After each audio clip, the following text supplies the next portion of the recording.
This is the podcast between an old school mentor and a digital mentee on managing and/or working with people, navigating a career, growing profits, and not killing your coworkers along the way. Now let's join the consultant, Hayden Shaw, and the millennial who fixes Hayden's iPhone, Seth Tower Hurd. Okay. So I once had a feedback session where I got some negative feedback, and then I said to the manager, "Do you really think that?" And the manager said, "No, I just had to write something down in the negative category because we have to." That's probably not a good way to get feedback. My name is Seth Tower Hurd, entrepreneur, syndicated radio host, and occasional journalist. He's Hayden Shaw. He's helped over 30,000 managers at a bunch of really big companies you've heard of, and a bunch of small to medium-sized companies and nonprofits fix their people and process problems. And today we're talking about feedback, because if you do it wrong, it's annoying. And if you do it wrong, you're probably more likely to lose people. And if you do it wrong, well, pretty much just everybody's unhappy. But it seems to be one of those things that's really tough to do right. And the way that most people, avoid doing it wrong is they just don't. Or they do it once a year when they're told to, and it doesn't go well. So we thought that was worth a podcast episode. Here we are. Yeah, we promised in a podcast. So I started writing it down. Went to speak in Chile, and they gave out a conference book. So I've been writing notes, Seth, because in the past we go, "Hey, we got to do a podcast on that," and then we never write it down. So now we're writing. And feedback is one of the things we said we should do it on. And I don't remember the context. I just wrote down feedback and Amanda. So I guess Amanda had some weird feedback session that had spurred this conversation. No, I think that more it was just about her, helping me with the business. And, that as, the business has grown over the last year, how much more what I realize that she needs versus what I need. So as an employee, what I need is, honestly, I tend to want very minimal direction and for you to shut up and go let me work, because I really like working. And that's about all I want or need is I pretty much just want a general direction. I will move heaven and earth to get it for you. And I don't want to have people watch over me. Okay. And she is much, much more tactile and organized. Our wedding was planned in a project management software, if that tells you anything. And it's funny because she's an artist that sold, at this point, dozens of paintings. So that's a real artist. When you've sold a bunch of paintings, you're a real artist. And so people don't think that she's probably as like. And that's one of her paintings behind you, isn't it? When you record, right there. Check that out if you're on the video. That's the last painting in the house because she sold the rest of them and she's pregnant and can't paint anymore. So that's it. That's the last one. So she much more, when she was working for a larger organization, was on the executive track because of kind of her managerial skills. And managerial skills and entrepreneurial skills are not necessarily the same thing. And I definitely do not necessarily have the former. And so that's kind of how we landed on the episode thing, is just realizing how much more feedback she needs on, is this what you want? Is this the right direction? And how much I don't need that. And us just kind of learning that about each other. And you also have to learn that obviously in whatever kind of work setting you're in. Let me give one more terrible example. I spent the first 10 years of my career in broadcasting, right? And I did a lot of morning drive in there. So, that means you don't have much of a life. You get up at, about 3:45, 4 a.m. to start prepping for 6 a.m. And I had a boss that would come in, tap me on the shoulder, and then take one ear of my headphones off and try to talk to me during live bits while my co-host was talking because he wanted something. So we're in the middle of something, which takes a great degree of concentration, and he's flipping talking to me. What is that urgent that I could think of that you should interrupt a morning show for?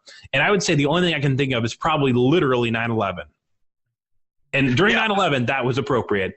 Other than that, that is a highly inappropriate way to manage people, and something I shouldn't have ever put up with. And so, those are ways to do feedback wrong.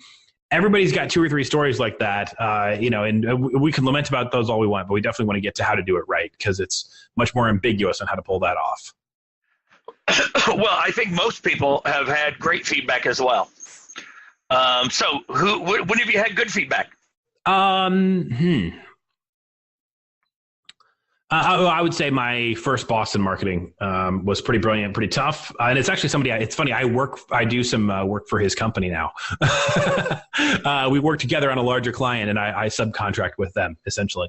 Okay, whoa. So your first boss, yes, was tough, but really good at feedback. Yeah, I would say had very high. And you're still working with them. Yes, I'm working with him. 15 years later, and I don't even. I don't know how much it was feedback necessarily on go do this. There was a lot of go do this over, and he was so dang good at what he did that I just learned a lot via osmosis, which is probably why we were such a great pair, because he liked moving really fast and I liked I just liked paying attention to what he was doing because I thought he was so brilliant. And I mean, a lot of other companies think he's so brilliant too. So my best feedback in a lot of ways is just getting told to do the work over. Which that's definitely one important. All right. Let's just stop right here because go listen to the last episode. Because on that last episode about why I am a bigger millennial fan than Seth, why Seth is more critical of millennials than I am, what we ended up talking about some of his frustrations that he had with teaching, and a young woman who didn't like to be told to do her project over and said, "Well, can you give me something good?"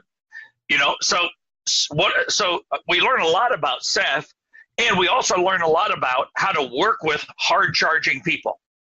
And so this is really important if you're newer in your career.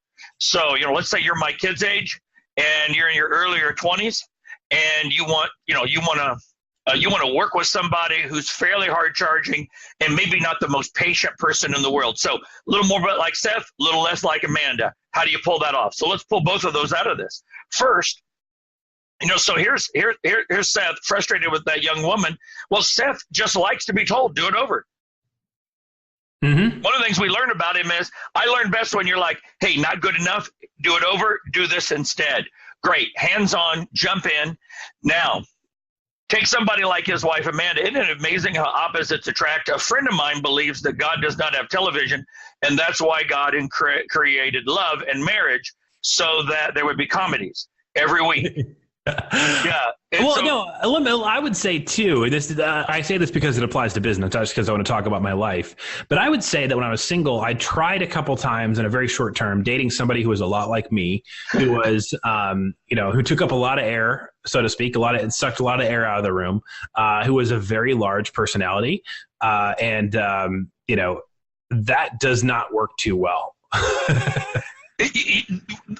Well said. And it really helps. I mean, so someone like Amanda would just want to know ahead of time what the expectations are. I don't want to do it over. As a matter of fact, I spend my entire life trying to avoid doing stuff over by finding out what you want ahead of time. And so I know we've come back to this theme a bunch, and we came back to it at the end of the last podcast, that you got to know yourself and you got to be clear with other people. And so one of the things that you, as a manager, you need to know is how much do you like to do stuff over?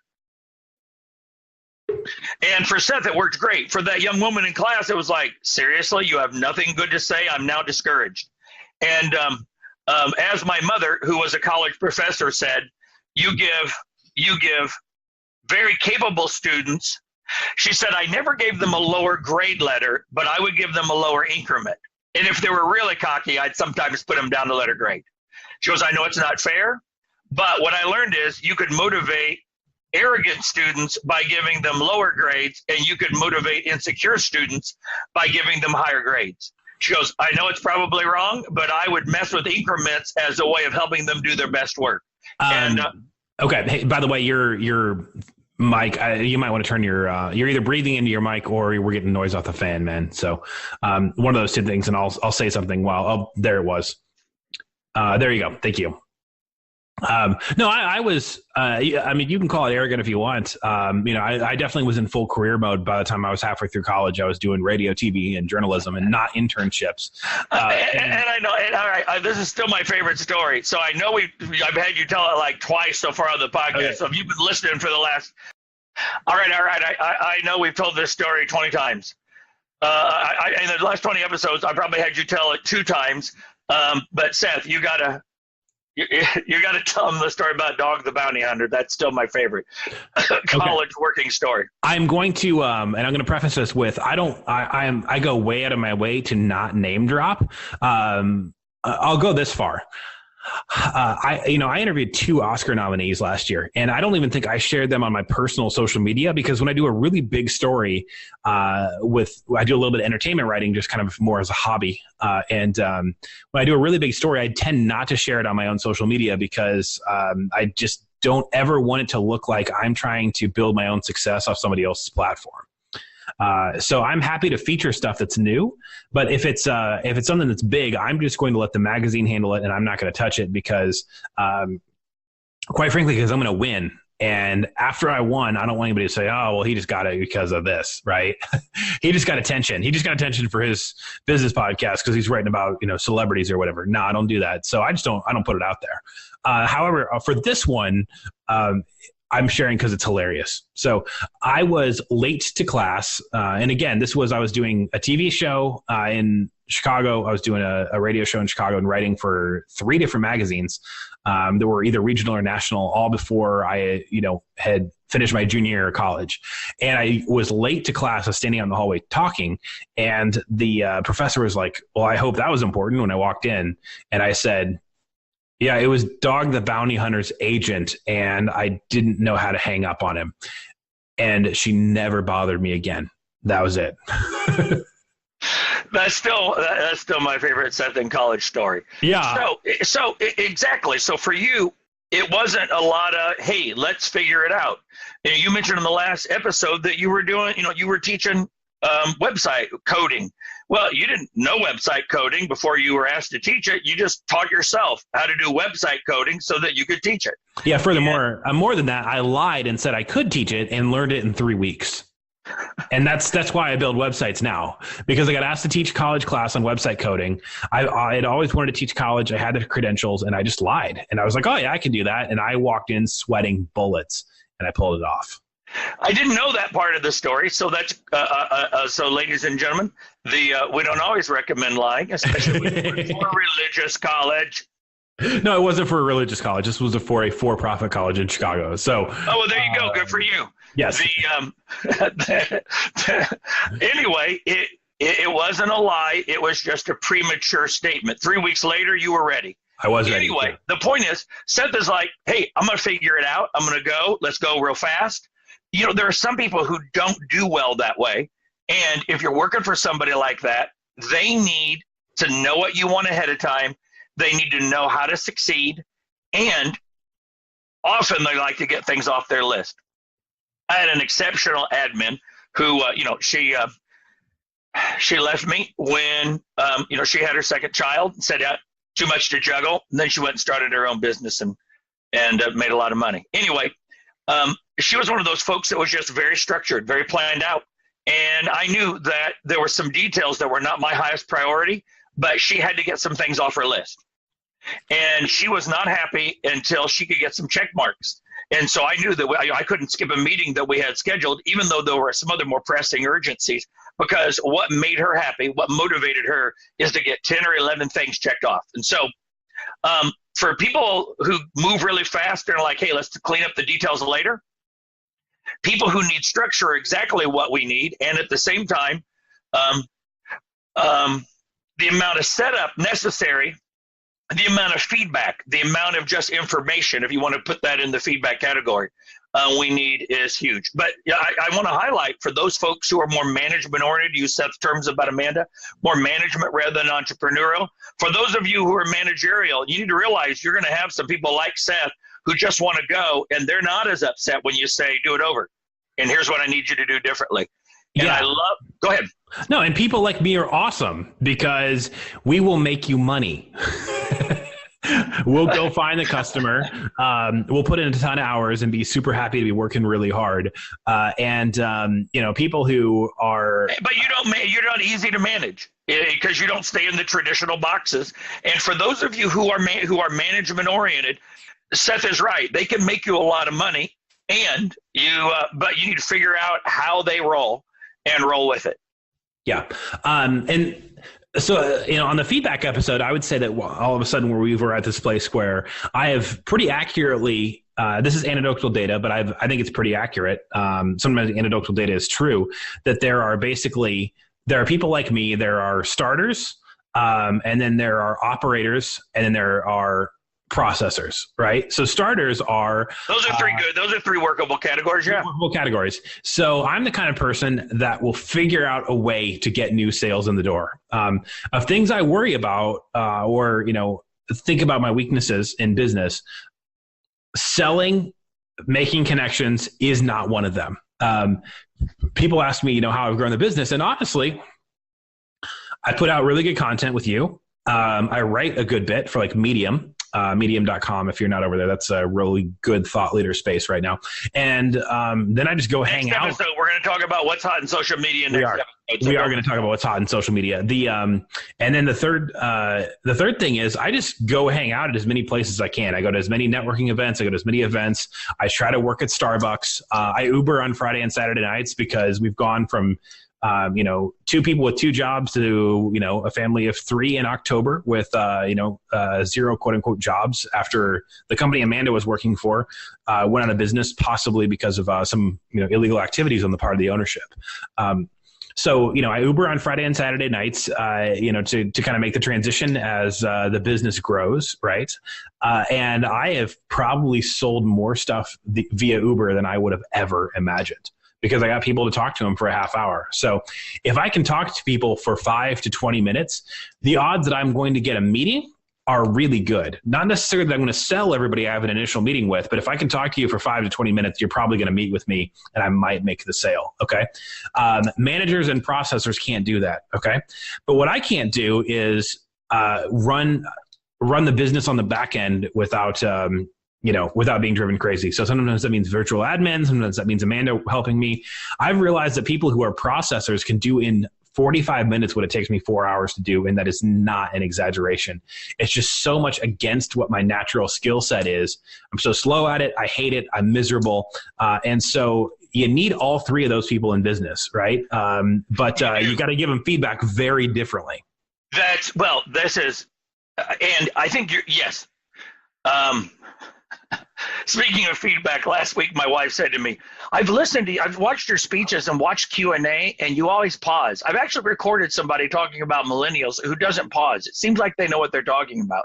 And so now the last week after my wife's feedback, I watched myself with these podcasts and thought, I paused before I answered. But let me kind of summarize, Seth, because what we've been talking about so far is how much information a person wants or how much feedback they want before they get started. So how much setup, how much clarity, how much do they want up front? Now, and then it's also started with your great boss, the boss you still work with as kind of a freelancer who was great because he just run real fast and it was really good at what he did, and you learned like crazy, and then he'd say, do it over. And that was a great feedback system for you, and probably not enough detail for other people in terms of what kind of correctives need to be done. And this is really huge because I promise for those people who are newer, how do you keep up with somebody like that? Here's what you don't do. You don't say to them, I'd like to sit and talk. No, they can't take it. It makes their skin crawl. If you want to sit and talk, if you want to follow behind and take notes and ask questions and have them give you information over their shoulder while they're moving, they can do that. But what they can do is just sit and explain it to you. They're not wired that way. It makes them crazy. 10 minutes for them feels like an hour meeting, and for you, they're just getting started. And so what they would want you to do is, hey, I have 3 questions. Can we talk while you go on to your next meeting? Yeah, sure. And then they can handle that kind of stuff. You can say, hey, give me your take on what you like and don't like about this. And they'll go, here. And you're like, yes, it's brilliant. Story that comes to mind is, I don't remember his name, but the guy that did Pocahontas, when he started at Disney, he was the best in his class. And so he came into Disney really confident. And the guy who he was working under, and I don't remember what movie they were doing, but the guy he was working under, he brought in his first couple of scenes, and the guy didn't say anything to him, didn't criticize him. All he did was say, I wonder And all he did was take his drawing and then draw over it. So he just showed him some things that would make it better. And he said he said it was amazing for me because I was so cocky and he never put me down. He just showed me how to make it a lot better. And everything he did was obviously better. And after that, I was like, oh, wow, I have a huge amount to learn from these people. And this is great. And so some people give feedback by just demonstrating how to do it better and saying, how'd that go?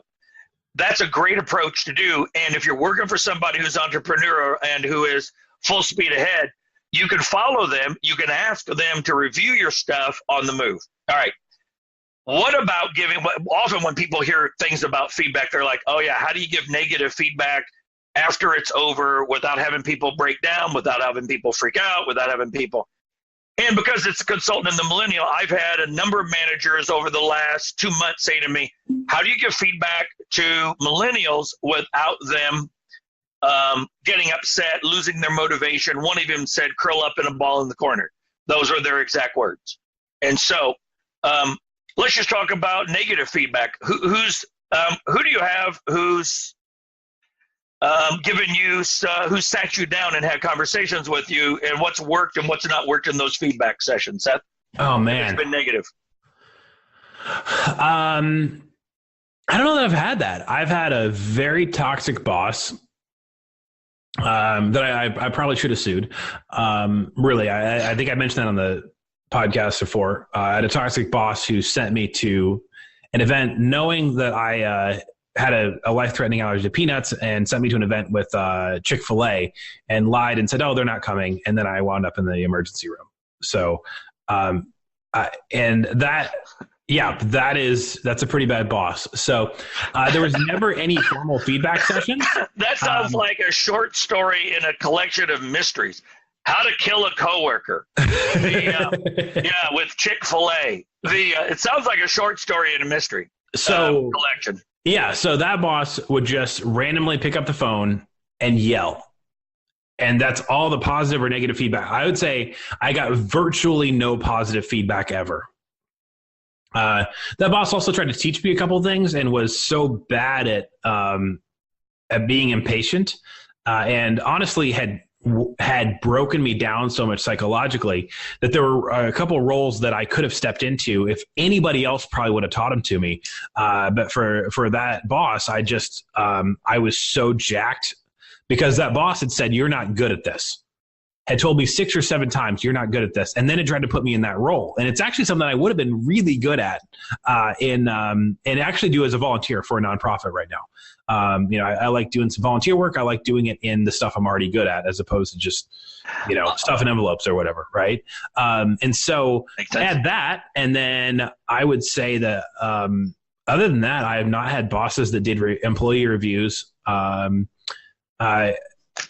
or let me know about stuff in time to, in a timely manner earlier on in projects so I could fix it at all.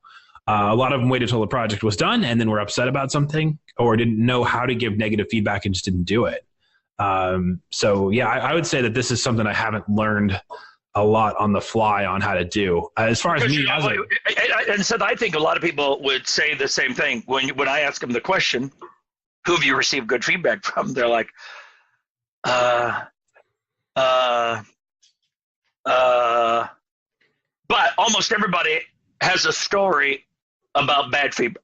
Matter of fact, for many people, bad feedback, sit-down sessions of bad feedback are almost around corrective feedback, or developmental feedback, it's often called, are often negative stories. And so I think the first thing you could say about your experience with that boss is, I think most of our listeners, and I certainly, my best examples, if you were to say to me, who had the greatest influence on you and your leadership style, your management approach, it would be my first boss who taught me what not to do.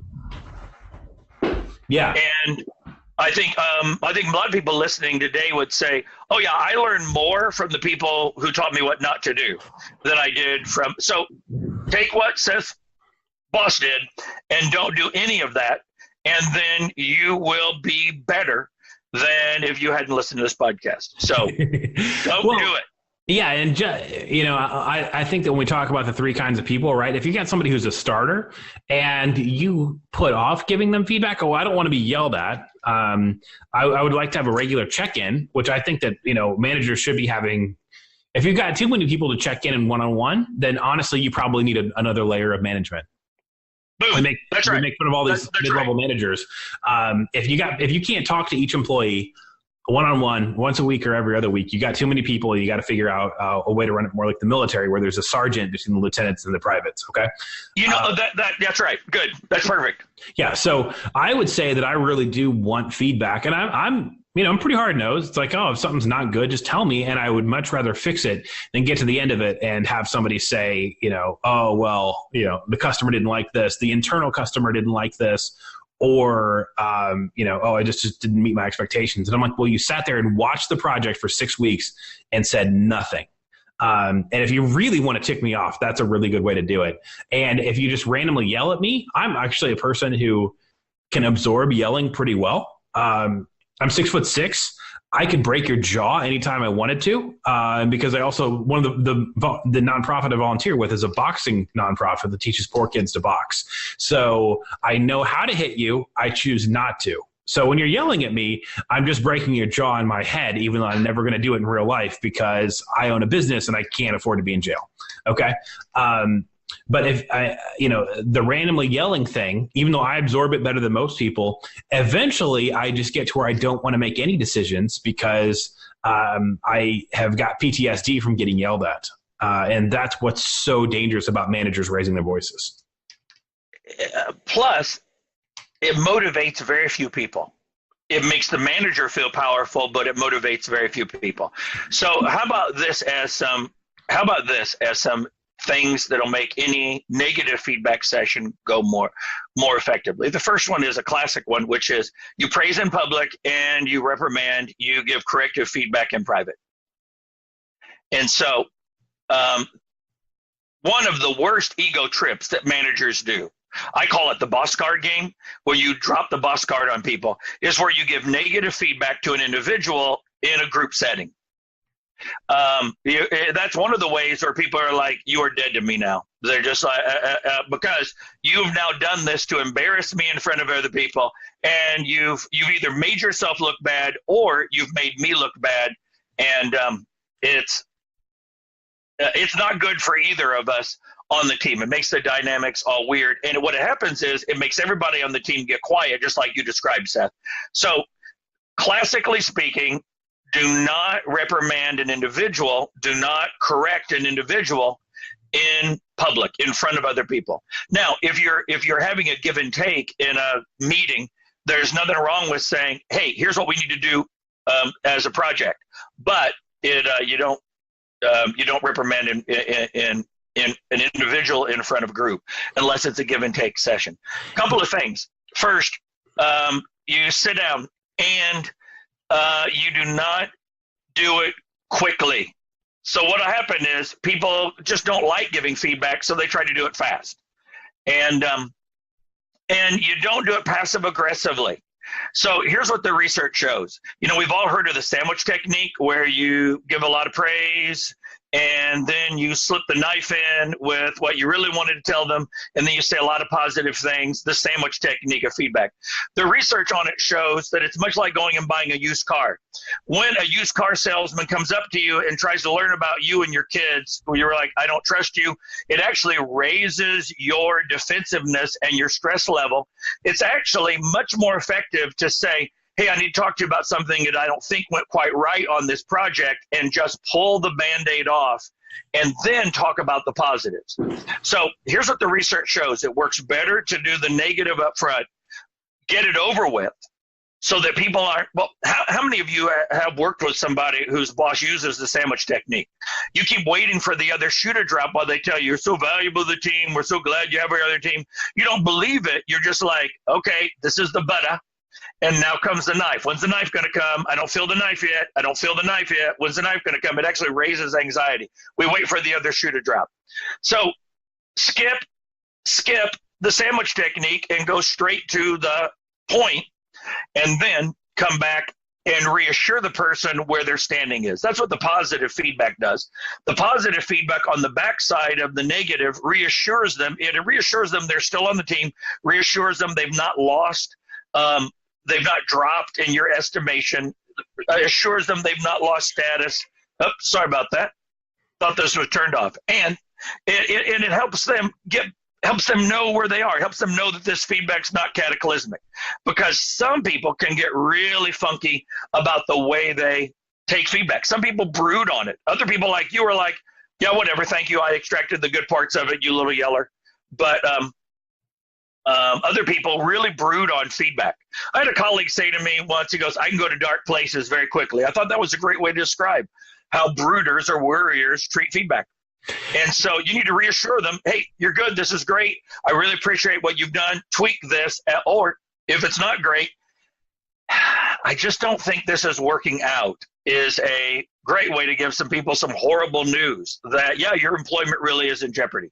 Yeah. So I would say that, first of all, I did not do a good job of this. I don't think I've done a good job of this as a manager. So as much as I've said, I never got anybody that did a good job, I didn't, I think about the managerial positions I've been in. I would say that the organizations were not in a place where I was able to do one-on-ones each week effectively. Or I didn't have support above me to, kind of really flex some muscle if things needed to get flexed. And that's okay. It's, something I learned. I am not going to hold stuff against my bosses for the rest of my life that I previously worked for. I'm not walking around worried about it right now. And I'm, hope people have. No, we're just talking about exampple. Yeah. No, I hope my former employees forgive me for my shortcomings. But when I was younger, I was not thinking about when we talked about kind of there's starters, there's managers, and there's processors.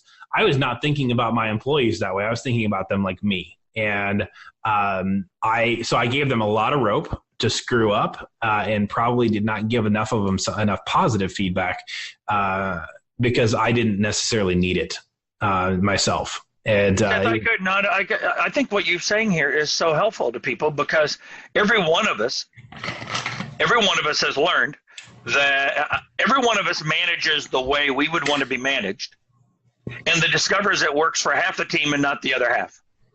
And maturity in our ability to manage people comes from saying, okay, great. Now, how do I need to adjust to what motivates this person? Or to go to the last podcast, what motivates this generation? How do I adjust my preferences to be able to work with theirs? It's just what maturity is all about. To quote Stephen Covey, it's thinking win-win is the essence of maturity. Yeah, and I think we've kind of we've started our final descent here and the landing gear is coming down. So, if I can try to put a bow on this episode, like, I had before, I would say this is something that, unless you have a really good mentor coming up in business, you're probably not going to get this.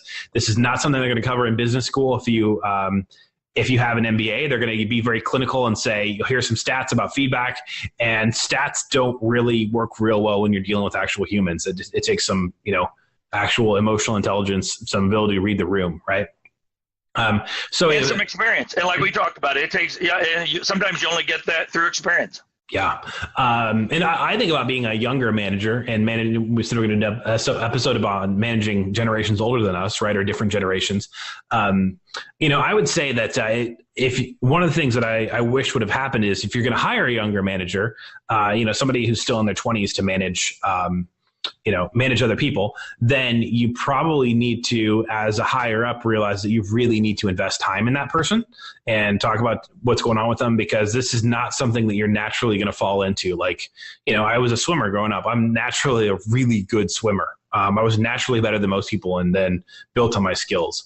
I don't think many people are natural givers of feedback. And so if you are the manager of managers, you better be given some time to helping people to develop this. Let's say you don't have that. And, maybe you're not even managing right now, or you don't have other people who direct reports.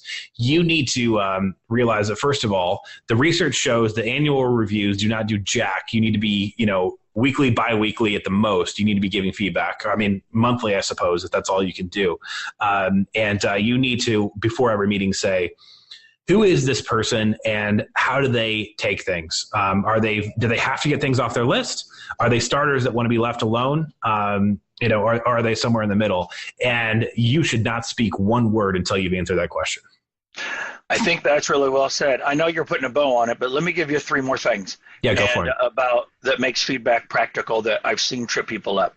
So you would imagine, I could not have agreed with you more, except not only are you going to have to invest in people, but if you're going to hire people with less experience in managing folks, or hire somebody who has not been a manager, even though they're in their 40s or 50s, they're still going to have some learning curve often when it comes to feedback. To Seth's point, many people are not natural swimmers. They're not natural at math. They have to learn how to think a certain way to do it well. And so 3 things that can trap people up: clarity and empathy. Some managers are just not clear. They just stumble around the words. They just can't be clear about what they want. And people leave the feedback going, they were caring, but I'm not exactly sure what I'm supposed to do differently. And so most people will say in surveys that if they had to pick between clear and supportive, they would take clear. They'd rather know exactly what you mean, even if you're a little cold about it. Yelling doesn't help people clarify. Yelling raises people's stress levels, activates the amygdala, makes people in fight or flight. And what we need more is play and stay, or stay and play, as opposed to fight and flight if we're going to be in a learning mode, if we're going to be a learning organization. And so we help people by being, every one of the phones is going today, by being clear. Then, secondly, once we're clear, and once we're really clear, and often we have to write it down. Seriously, if you have trouble with clarity, the answer is to write it down before you talk to them. Then empathy, which imagines ahead of time, how are they going to respond to this? And if I were them, how would I feel? Empathy into emotion. If I were them, not if I were me, but if I were them, knowing what I know about them, how would I feel receiving this feedback? And therefore, how can I put myself in their shoes? How can I imagine what it would be like to have their emotions? And then to listen with your eyes, to watch. See, a lot of people are like, I don't want to give feedback because what if they get upset? And then they get upset, I'm going to elevate emotionally. And just watch with your eyes and see what their emotions are and make your next decision. Finally, one of the best ways to give feedback is to ask them. Here was the outcome. Here were the results we were going for. Here were the results we got. And tell me what you think worked well and what didn't work well. And often people will give themselves the corrective feedback in ways that are more intense than you would have. But a lot of us managers think we earn our living by telling people what to do, when actually we earn our living by asking a better question. And so the place that gets hard is if they don't know what's wrong with it and you have an opinion on it. Here's what I think could have been better. Here's what I would prefer. Or here's what would make this a better move. And when it's obvious that it didn't meet outcomes, then that's easier. They can talk to it. When it's, I'm not really happy with it. So you can say, well, what did you think about it? And then they don't say anything that you thought. And then you're like, well, okay, well, here's the real answer. I didn't like it because of this. If you don't like it, then I wouldn't ask them, well, what do you think? I would say, there were a couple of things about it that I thought could have been better. Here's what I thought was strong. Here's what I thought you could build on. Seth, you're a good swimmer. Here's some things you're doing with your right arm that I think you could make. I think you could be more. I think you can move faster if you do it that way, and if you do it this way. And so you give some feedback. You give some advice on that. And if you want it to be a dialogue, then it can be, well, let's talk about, it's a one-on-one. We have a regularly scheduled one-on-one. Let's talk about this last project. Now, let's hear where you think you're at. I'll tell you where I think you're at. And at least it's equal that way, so that they're talking and you're talking would be a third option or a third approach. Sometimes people feel like, guess my mind, or let me guess what they think. And instead, if you develop the back and forth, it's, let me tell you where I'm at with it. And then you only have to add around the details that they've missed. And that's a good way to give feedback. But it takes an atmosphere. You have to create an atmosphere where they're comfortable telling you what they really think and not trying to go, okay, let me guess what Hayden's going to tell me so I look smart. So that one's I'm cautious with, because sometimes people aren't good at building that atmosphere. And then they go, it's like Dilbert cartoons. What is the pointy hair boss want? And then I will give it to him. And then we'll get this over with. And so got to be careful. That's the caveat with that third one. So in summary, if it's obvious you've had clear standards and it didn't meet those standards, ask them what they think. If it's not obvious because you haven't set clear standards or it hit the goals, but there's some things you think could be better, tell them what was good, tell them what they can build on. Or better yet, create an atmosphere where you have regular one-on-ones and you say, well, let's take some time talking about this project. Where do you think it's at? Let me give you my take on it. And it becomes that back and forth, and that's the ideal. That's what most of us really look forward to, whether we do it on the move like you did with the boss you still work for, or whether you do it as a sit-down one-on-one. It's that back and forth that makes us feel like we're valued. We're all adults. We're not being talked down to. We're not being yelled at. We're on the same, we're not on the same level of experience, but we're respected and valued. And it's a human to human, adult to adult conversation. All right, I'm done. Okay. By the way, he's Hayden Shaw. If this is one of those people and process issues you got going on, you can find out more about what Hayden does at peopledrivenresults.com. You can grab his free videos right there. Set up an introductory call. My name is Seth Tower Hurd, and my company Digital Profit Farm does websites, social media management, and podcasting. And we're reaching hundreds of thousands of people every month, and we can help you do the same thing at digitalprofitfarm.com. Got some free resources right there. And you need to listen to the next podcast because Seth is talking about what's hot in social media. Yeah, we're going to drop that next week. Okay, we're going to drop that next week. The Consultant and the Millennial. We also have a Facebook group, which you can find in the show notes of this podcast or in the description of this video. You can dive in right there and have some deeper conversations with other people that are trying to hustle hard, get out there, get it, and get their people, process, technology, and marketing all working together. That's it. We'll see you next week.